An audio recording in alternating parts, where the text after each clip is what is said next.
Meus irmãos, a paz do Senhor. Vamos abrir as nossas Bíblias no capítulo 22 do Evangelho de Lucas. Nós vamos ler um versículo só, mas eu gostaria que depois que você se assentasse, deixasse a Bíblia aberta nesse capítulo, para você acompanhar o que nós vamos, com a graça de Deus, extrair dele. Então, o capítulo 22, versículo 19 do Evangelho de Lucas, diz assim a palavra do Senhor. Tomando o pão e havendo dado graças, partiu e deu, dizendo: esse é o meu corpo que por vós é dado. Fazei isso em memória de mim. Senhor Deus, em teu nome, para lembrar o seu sacrifício, nos reunimos aqui nessa noite. Dignos, Senhor, não somos, mas é a tua graça, o teu amor que nos trouxe até aqui. E, Senhor, nessa graça, nesse amor, nós confiamos, ó Deus, que somos aceitos por Ti, perdoados por Ti, dignificados pelo Teu sangue, pelo Teu sacrifício, que é vivo, que é eficaz. Fala conosco, Senhor, nessa hora, nos ensina o Teu querer, nos ensina a Tua palavra, em nome de Jesus te pedimos e agradecemos. Amém.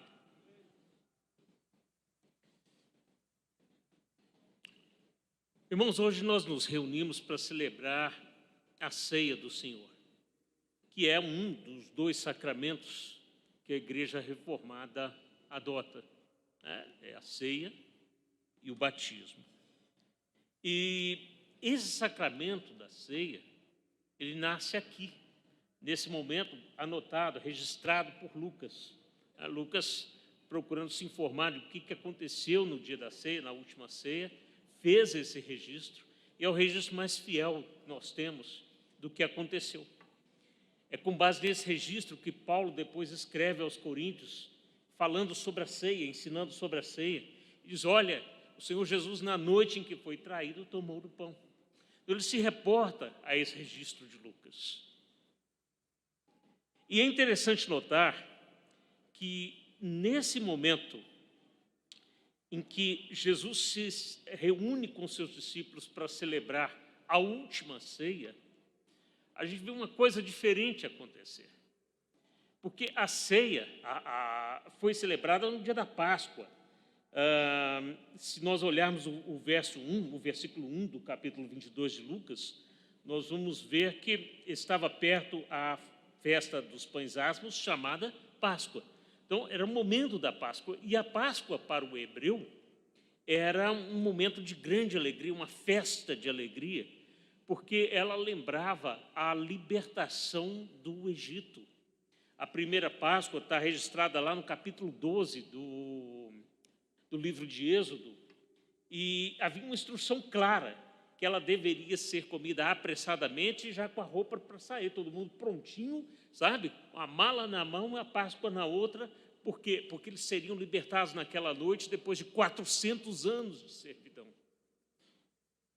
Então, aquilo para o hebreu era um motivo de grande alegria.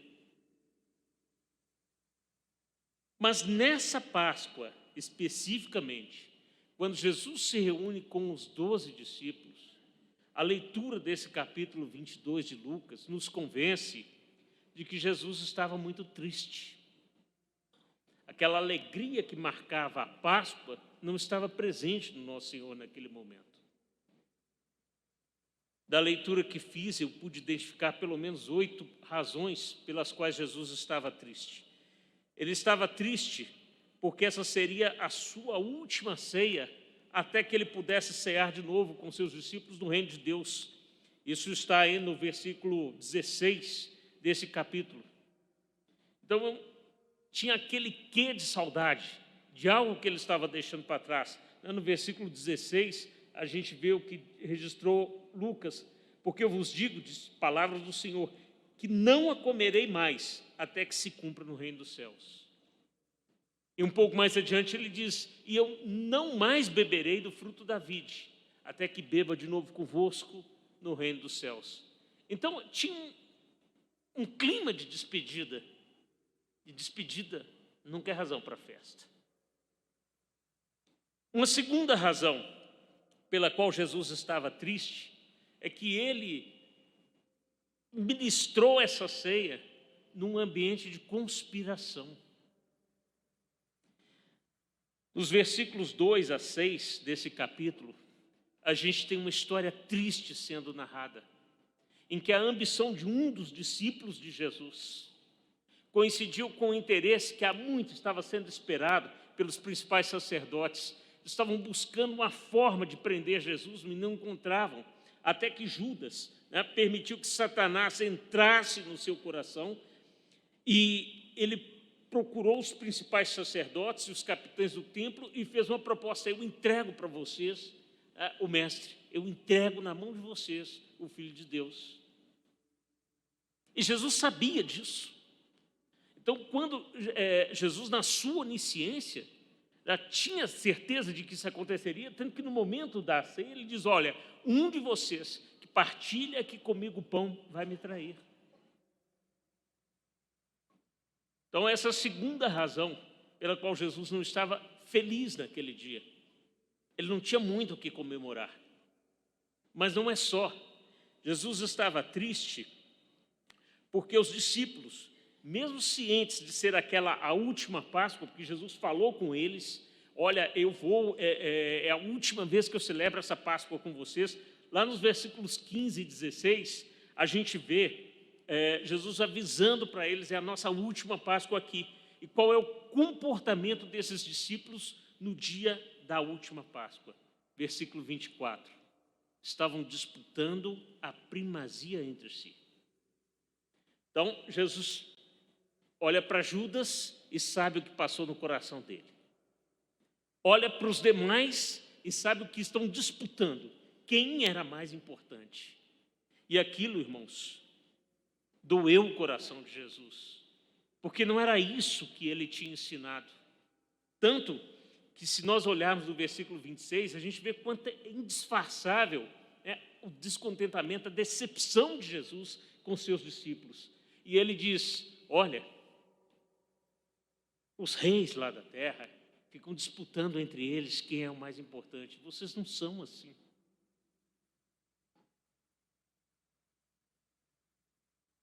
Então Jesus não tinha nada para estar feliz naquele momento, nem com Judas, nem com os apóstolos, nem com o momento. E o pior, dentre os discípulos tinha um que era muito querido de Jesus, Pedro. Mas na sua onisciência, versículos 31 e 32, Jesus dá um aviso para Pedro: Pedro, gosto muito de você, mas o diabo te pediu para te joeirar como quem joeira o trigo. Sabe o que é isso, irmão? Nós, eu, você, que somos aqui do Brasil, a gente quase não tem contato com a lavoura do trigo. Às vezes a gente tem uma dificuldade para entender isso. Mas vou te explicar do que se trata. A joeira é uma peneira. E ela tem esse nome porque ela serve para separar joio, daí o nome, do trigo. Porque onde cresce um, cresce o outro. E o joio é uma praga.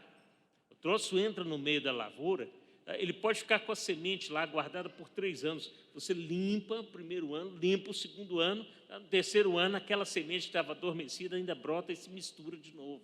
É um problema, é uma dificuldade. E aí, como é que se faz? Não pode deixar os dois misturados, porque para o ser humano o joio faz mal. Ele até pode ser usado como pastagem animal, mas não para nosso consumo. Para a gente ele é tóxico.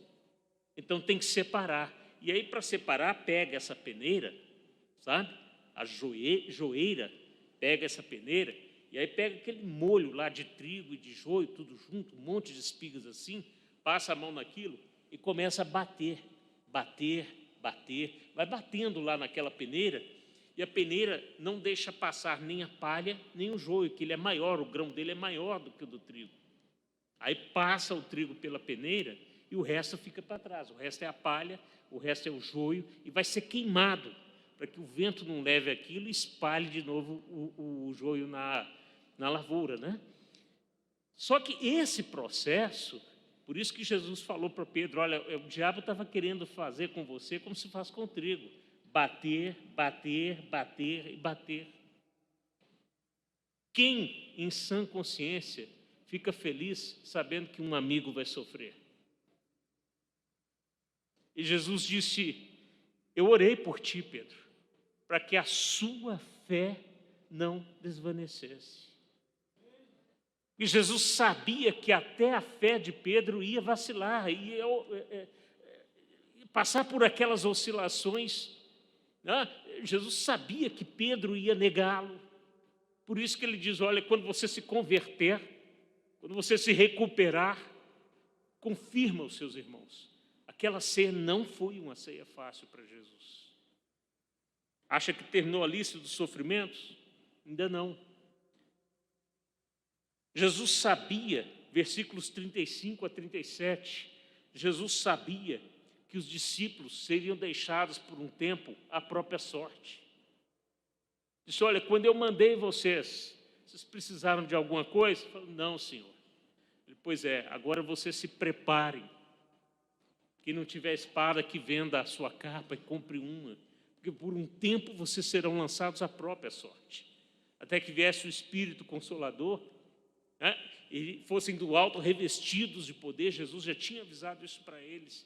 Eles estariam lançados à própria sorte. E isso doía o coração de Jesus. Tem mais.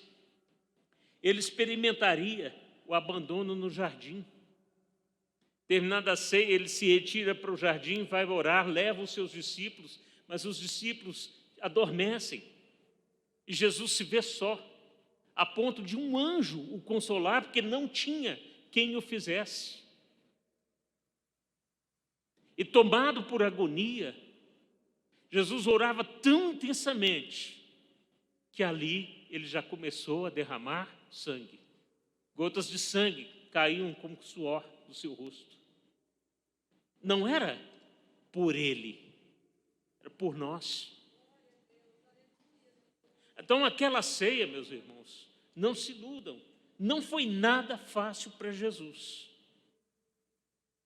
Mas é exatamente talvez a pior ceia da sua vida, na ceia mais difícil, é que o Senhor institui, dá uma ordem, né? Institui essa ordenança da ceia como nós a recebemos hoje. Então, aquilo que é a Páscoa para o judeu, nasce como a Santa Ceia para nós, nessa circunstância difícil.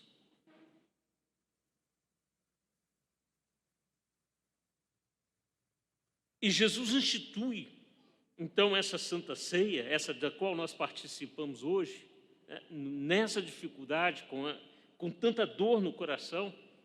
É nesse momento que ele profere essas palavras que nós acabamos de ler. Tomando o pão, ele partiu, entregou aos discípulos e disse: façam isso em memória de mim. Esse memorial que nós vivenciamos hoje nasceu nessa circunstância. E às vezes a gente não para pensar o quanto isso custou, o quanto isso foi difícil para Jesus Cristo. E vimos a ceia como quem vai a um culto qualquer, a um culto comum. Para Jesus isso aqui foi muito difícil, foi muito dolorido, muito carregado de tristeza. E nesse contexto tão difícil, ele dá essa ordem: fazer isso em memória de mim. Ele instituiu ali a ceia como um memorial. Interessante é que quando a gente vai ao dicionário para ver o que é memorial, né, me parece que aqui o sentido que Jesus dá é o sentido que é de adjetivo. É aquilo que merece ser lembrado, é aquilo que é memorável, é aquilo que não pode ser esquecido. Porque a palavrinha empregada aqui por Lucas, que ele escreveu esse texto em grego, é anamnesis, que é o quê? Fazer lembrar, trazer lembrança. Então, quando Jesus diz: façam isso em memória de mim, ele está dizendo: façam isso para que vocês não se esqueçam. Façam isso para que vocês se lembrem. E por que ele nos diz isso? Porque, como seres humanos, o nosso modo de lidar com o tempo é diferente do modo de Deus. Deus é eterno. Para ele, o ontem, o hoje é a mesma coisa. Não há variação, não há sombra de oscilação no que Deus é. Mas nós não lidamos bem com o tempo. Nós dividimos o tempo em três: é o passado, o presente e o futuro. E nós não conseguimos lidar bem com nenhum deles. Nós não lidamos bem com o passado, porque o passado já não é. Nós não lidamos bem com o futuro, porque o futuro ainda não é. E não lidamos bem com o presente, porque ele é efêmero, ele é curto. Cada segundo é único, e no segundo seguinte, ele já foi colocado no passado e vai ser esquecido. Então a gente tem dificuldade para lidar com o tempo. Nós lidamos mal com o futuro, porque o futuro é o lugar do incerto. O futuro é aquilo que nos assusta, porque a gente nunca está pronto para o futuro. Por mais que você pense no futuro, ele vai te surpreender. É por isso que Salomão, o homem mais sábio que já existiu sobre a terra, quando escreve lá no livro de Provérbios, capítulo 27, versículo 1, ele diz o seguinte: não presumas do dia de amanhã, porque não sabes o que ele trará. A única certeza que a gente pode ter do futuro é de que ele vai nos surpreender. Futuro, irmãos, é o lugar do improviso, porque se eu vou ser pego de surpresa, se eu não posso planejar, eu vou ter que improvisar. É por isso que a gente nunca se sente pronto. Eu lembro quando eu terminei a faculdade e pensei, agora eu vou trabalhar, né? Vou mudar de emprego, vou abraçar uma profissão nova, porque eu estudei para isso. E ao mesmo tempo eu me peguei pensando, mas eu não me sinto pronto para isso. Eu lembro quando eu recebi minha primeira filha. Eu peguei aquele nenenzinho nos braços, deu uma dificuldade, Deus sabe como foi difícil. Eu cheguei a ver a minha Lalá antes mesmo da Lu. As duas ficaram internadas muito tempo e eu vi a Lalá antes de ver antes da Lu ver a Lalá. E eu lembro quando eu peguei aquele bebezinho lá na incubadora, né? Peguei as luvinhas, peguei aquela coisinha tão miudinha lá. E no mesmo momento que uma onda de alegria me tomou conta de mim, veio uma preocupação. Eu não estou pronto para isso. Quem nasce pronto para ser pai? Aí veio o meu caçula, o Xande, essa figura que vocês conhecem bem. Eu pensei, agora eu já estou pronto, porque eu já tive ela lá, já aprendi com ela. Quando eu peguei o Xande pela primeira vez, foi a mesma sensação. Não estou pronto. Eu lembro o dia que fui trocar a fraldinha dele e ele fez xixi sem cerimônia nenhuma, me molhou todinho. E eu olhei para a cara daquele molequinho lá e parece que ele se divertia com aquilo. E eu pensei, não estou pronto para isso. A gente não está pronto para o futuro. Sabe, vocês que estão namorando, pensando em se casar, de vez em quando assalta esse tipo de pensamento. É normal, porque é futuro. Sempre vai pegar a gente de surpresa. Sempre a gente vai ter que improvisar. O futuro é o lugar do improviso, porque tudo está em constante mudança. Até as coisas que parecem que se repetem, elas surpreendem. Quantas primaveras você já viveu? Nós vamos abrir agora em setembro a primavera, né? Estação mais esperada do ano. Quantas primaveras você já viveu? Quantas foram iguais? A gente sabe do ciclo Depois do inverno vem a primavera, depois da primavera vem o verão, ao verão se segue o outono e assim o ciclo se repete. Todo ano é a mesma coisa, mas ela nunca é igual. Então, como lidar com o futuro? Se ele sempre vai nos pegar de surpresa, lidamos muito mal com o futuro. Meu argumento final, para fechar essa parte. Vocês já notaram que toda barbaridade feita pela humanidade foi feita em nome do futuro? Por que começam as guerras? Como essa que começou aí na Ucrânia? Porque alguém disse, não, para o bem-estar da Rússia, eu preciso invadir a Ucrânia. É para o futuro. Toda guerra começa em nome do futuro. Nós, seres humanos, não sabemos lidar com o futuro. E apesar disso, é o futuro que recebe quase toda a nossa atenção.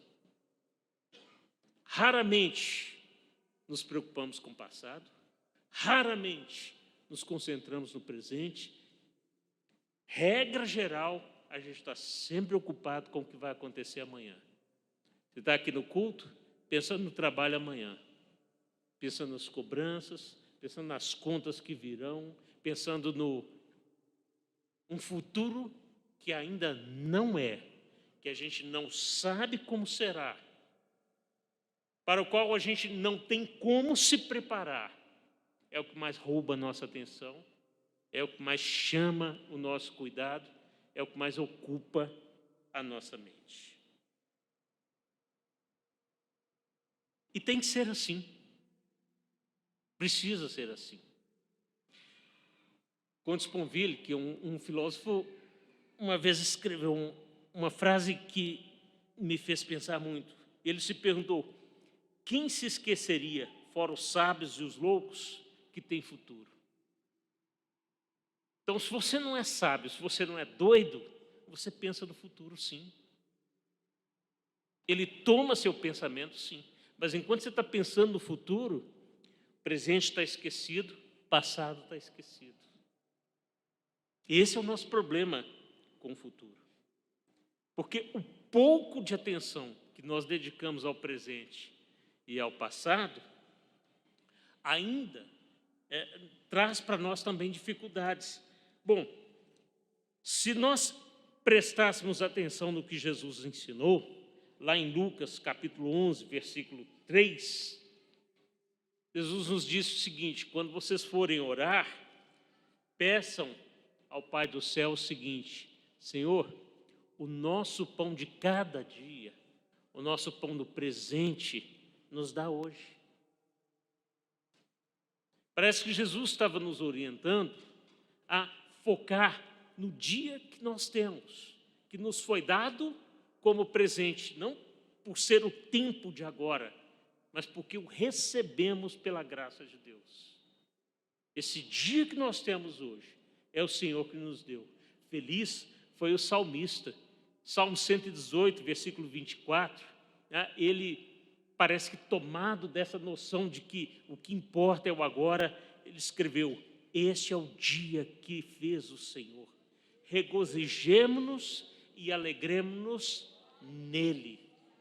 É o que nós temos, é o que nos é dado.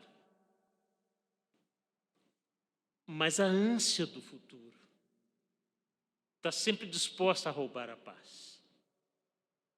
Agora, irmãos, nós devemos nos perguntar, se nós damos tão pouca atenção ao presente, o que dizer então do passado? Ora, o futuro nos atormenta, o futuro nos assusta, o futuro nós tememos. Mas do que nós tememos do passado? Sabe por que nós desprezamos o passado?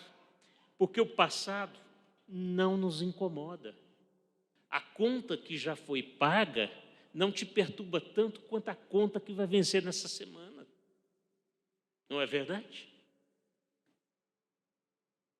Todo mundo está de barriguinha cheia. Mas muitos já estão preocupados com o que vão colocar na mesa amanhã.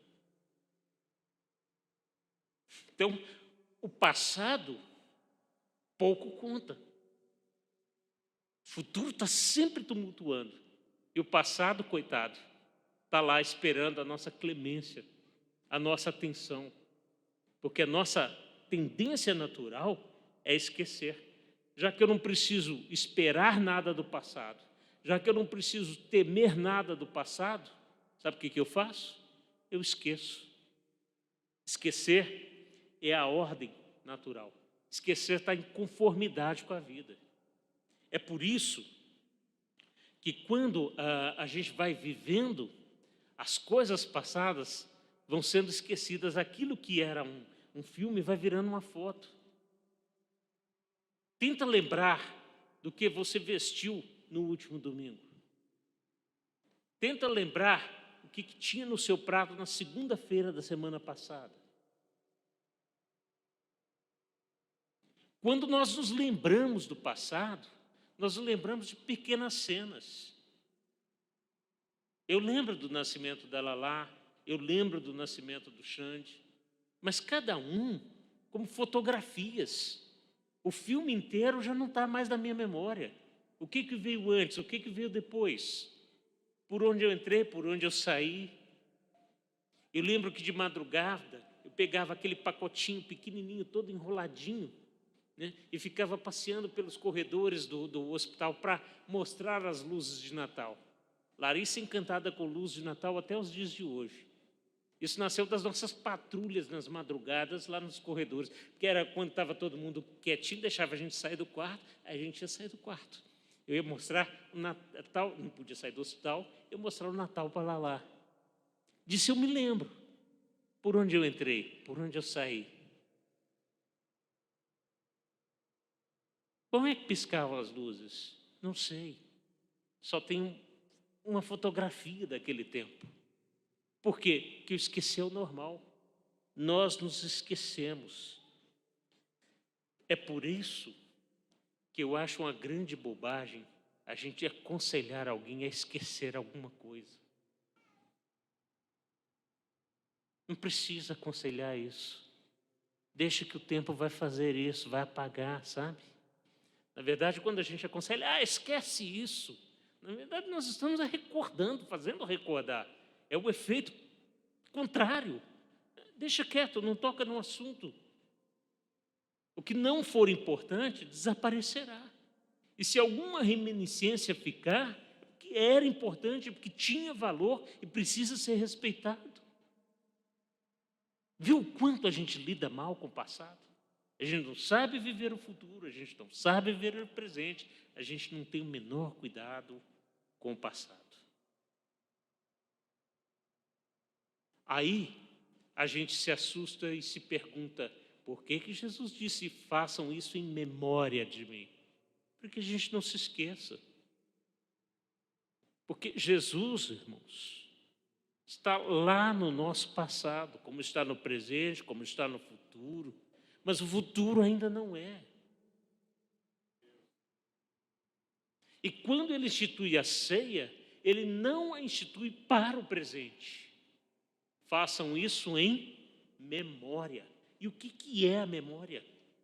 Né? Senão a arma que nós temos contra o esquecimento. Quando preparava essa mensagem, procurei um dicionário técnico, um dicionário de conceitos. O que é memória? E colhi de lá o seguinte: a memória, do latim memória, é a faculdade psíquica através da qual se consegue reter, relembrar o passado. A palavra também permite referir-se à lembrança ou recordação que se tem de algo que já tenha ocorrido. Notaram a associação da memória com o passado? Não se tem memória para o futuro. Também não se tem memória para o presente. A memória é sempre buscar o que já ficou lá atrás. O sacrifício de Cristo foi feito uma única vez. Então, se nós queremos resgatar isso, precisamos resgatar em memória, como ele estava nos ensinando quando fez a última ceia. Façam isso em memória de mim. Ele não vai morrer outra vez. Já fez isso. E feliz será aquele que não se esquecer. Hã? E por que a gente precisa ter cuidado com isso? Porque para esquecer, é como eu disse, é só você deixar quieto. O tempo cuida de apagar. Para relembrar, você vai ter que subir a montanha. Porque memória é virtude, virtude é caminhar contra a maré. Olha, microfone. Se eu soltar aqui nessa rampa, ele vai subir ou vai descer? Vamos ver? Vai descer, né? Para subir, vou ter que fazer força. Vou ter que empurrar. Assim também é o esquecimento e a memória. Para esquecer, é só soltar. Descuide-se e você vai esquecer quem é Jesus. Descuide-se e você não vai mais nem lembrar o que ele fez por você. Para você lembrar, é preciso se esforçar, é preciso recordar, é preciso fazer algum esforço maior e não deixar esquecer. É por isso que ele ordena os discípulos, façam isso em memória dele. Porque o que era para ser esquecido não precisou ser ordenado. O próprio tempo cuidou de apagar.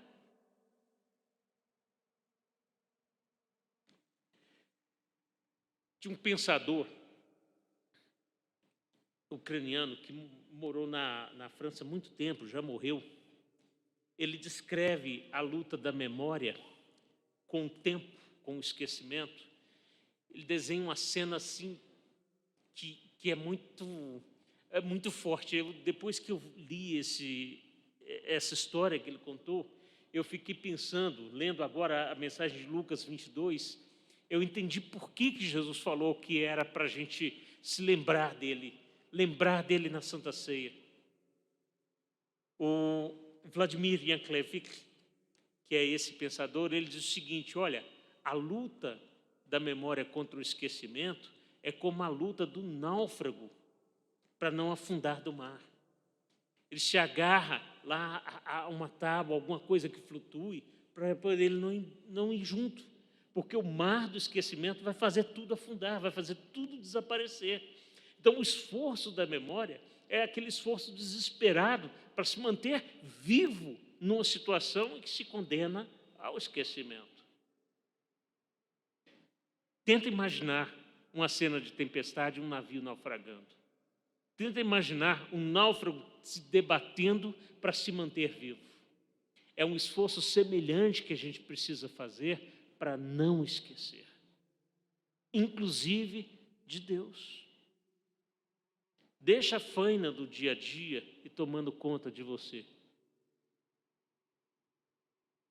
Você passa a não lembrar mais os versículos da Bíblia. Você passa a não lembrar mais os dias do culto na igreja. Você passa a não lembrar mais de nada. Porque o tempo vai fazendo isso. Para se lembrar do que está escrito, é preciso ler.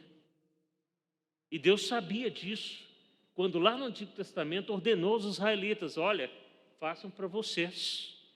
Os filactérios andam nas franjas das vestes de vocês para que vocês não se esqueçam. Se você não ler, você vai se esquecer. E é por isso, por conta disso, que Jesus diz, é preciso fazer da ceia um memorial, para não se esquecer. Então, hoje nós estamos aqui para fazer como outras pessoas do Antigo Testamento fizeram, fazer o nosso memorial. A Bíblia está cheia disso. Por exemplo, Gênesis 31, 52, alguns que eu anotei aqui que me pareceram interessantes. Labão fez um memorial para lembrar a aliança dele com Israel. Disse, olha, nós vamos fazer aqui esse acordo, então nós vamos fazer aqui esse monte, empilhou um monte de pedras e diz, eu não vou passar daqui para lá para te fazer mal, e você vai jurar que não vai passar de lá para cá para me fazer mal, e esse monte que nós fizemos aqui vai trazer à nossa memória esse acordo que nós fizemos hoje. Aí um pouco mais para frente, lá em Números, capítulo 10, o Senhor dá orientação para os israelitas para que eles façam trombetas de prata.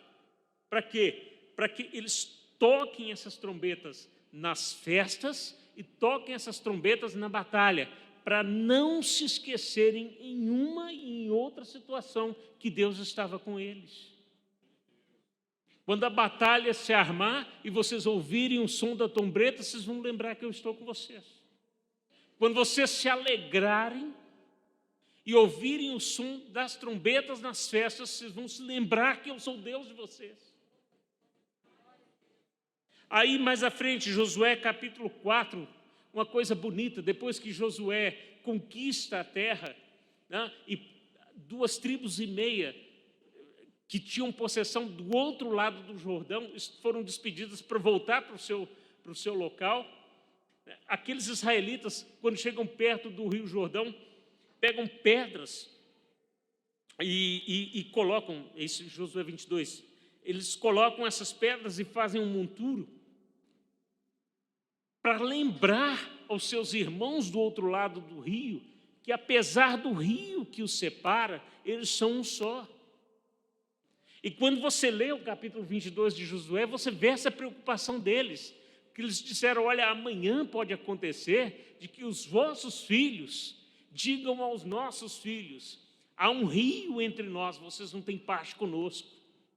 Então, para que isso não aconteça, fica aqui esse monte como testemunho, fica esse altar como testemunho de que nós somos um só povo, para não sermos esquecidos pelo simples fato de estarmos do outro lado do rio. Também no livro de Josué, agora sim, no capítulo 4, quando Deus abre o rio Jordão e Israel atravessa seco, Josué disse: para que Israel não se esqueça disso, eu quero que cada tribo pegue uma pedra grande do leito do rio e traga para cá. E nós vamos fazer um altar de 12 pedras, para quando os nossos filhos olharem para esse altar e perguntarem o que é isso, a gente possa dizer: o Senhor abriu o rio para que nós atravessássemos. Então nós estamos sempre nos deparando com alguma coisa que foi feita para que nós não esquecêssemos. A ceia, meus irmãos, é o nosso memorial, é o nosso altar diante de Deus para que nós não nos esqueçamos dele, porque o passado está sujeito ao esquecimento, mas a memória é a nossa arma contra o esquecimento. É por isso que Jesus diz: façam isso em memória de mim. Ele não está projetando para a glória do reino que viria. Ele está projetando para a vergonha da cruz que ficou para trás. E esse é o sentido da ceia.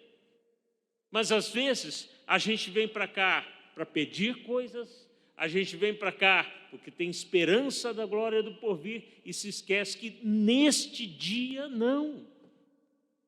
Hoje é o dia de olhar para trás. Hoje é o dia de lembrar do passado. É lembrar que o corpo foi partido, que o sangue foi derramado. E o que isso significa para nós. É disso que nós não podemos nos esquecer. Nós não olhamos no dia da ceia para a promessa que ele nos fez da vida eterna, como João escreveu lá na sua primeira carta, capítulo 2, versículo 25, porque isso é futuro.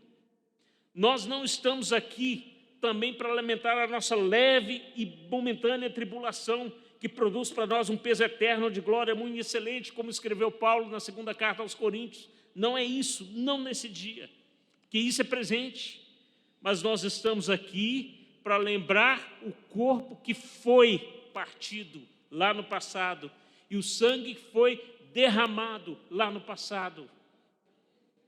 É isso que nós viemos fazer aqui hoje.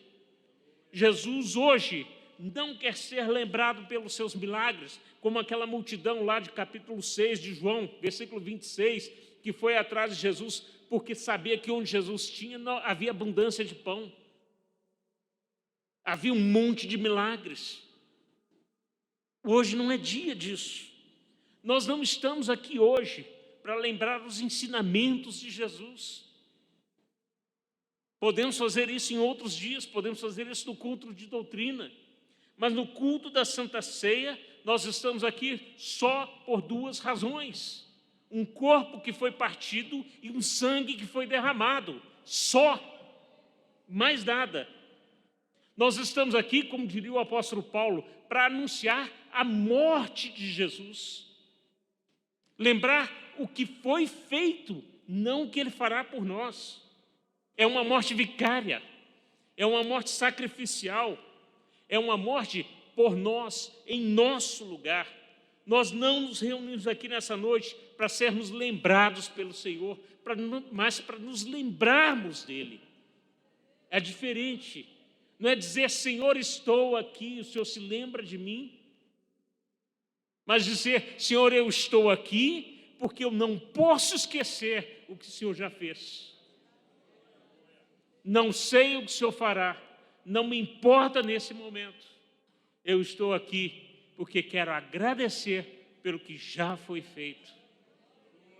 Eu estou aqui para lembrar o que quase sempre eu esqueço.